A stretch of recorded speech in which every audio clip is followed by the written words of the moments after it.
Welcome to Spirit VPOS. In this quick tutorial, we'll learn how to add items in the system, where you can see several options. At the top, you'll see the Home menu, where all items are displayed together in a mixed view.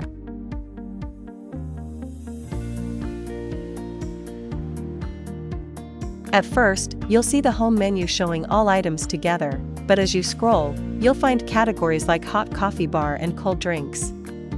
You can also search items using the search bar at the top or scan them with the QR code option. Now, let's add an item. From the hot coffee bar, select Espresso Double.